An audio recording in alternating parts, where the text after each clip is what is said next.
Hanukkah, Christmas, Kwanzaa, all of those beautiful holidays, we are talking about children who may have sensitivities to all those festivities and the things that come along with it. Hey guys, welcome to my channel. I'm Ash the OT, and I provide parents and caregivers strategies, tools, and information in order to help your child to learn, grow, and make progress in their little lives. So guys, today we are talking all about prepping your sensory sensitive child for the holidays. So this is actually video number 4 in my sensory series. So make sure you subscribe to my channel and watch the other videos in my sensory series so you can learn a lot more about sensory processing. But today, in keeping with the times of the holidays and the upcoming winter holidays, Hanukkah, Christmas, Kwanzaa, all of those beautiful holidays, we are talking about children who may have sensitivities to all those festivities and the things that come along with it.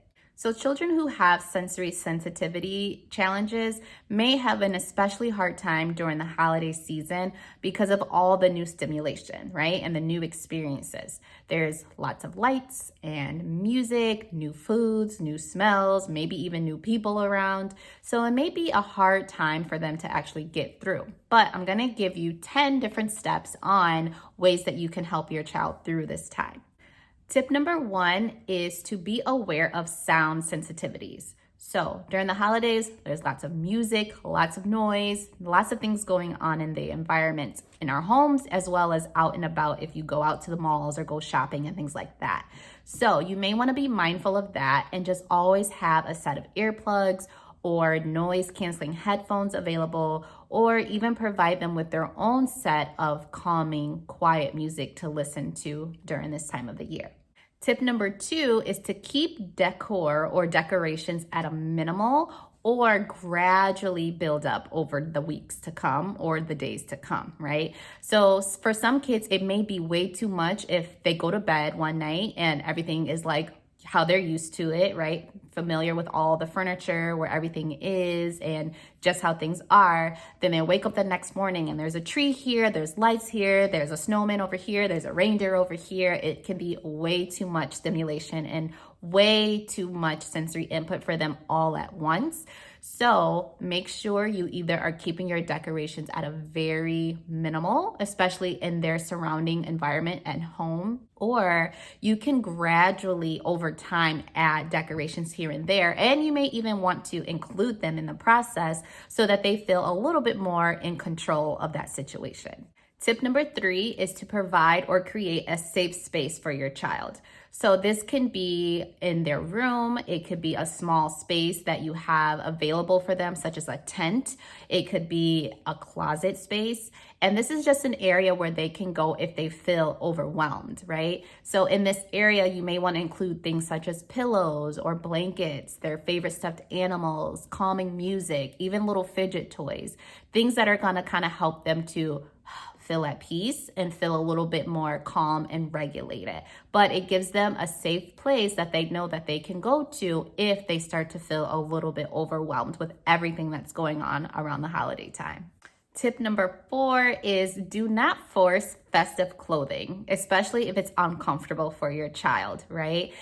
I understand that a lot of people love to send out those Christmas cards with like their families on there and like the perfect picturesque family looking photo, and you love to post things on Instagram or social media of your family and all their matching outfits. But if your kid is not comfortable with it and it's just going to make things worse for them and for everybody else in the family, don't force it. If your child is more comfortable in their PJs, leave them in their PJs. And hey, maybe you guys can just change things up a little bit and take a family photo in your PJs, right? It'll be a good memory for you all to have.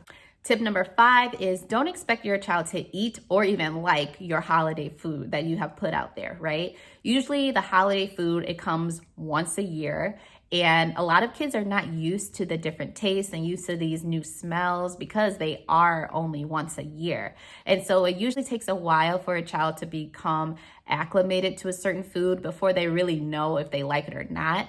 But if you introduce it to them one time a year, it may not give them enough time for them to build up to know if they really do like it or not. So make sure you have a separate food item for your child to enjoy, and a food that is familiar and a food that you know that they like, just in case they don't really like the Christmas or the holiday food that you have prepared for the rest of the family.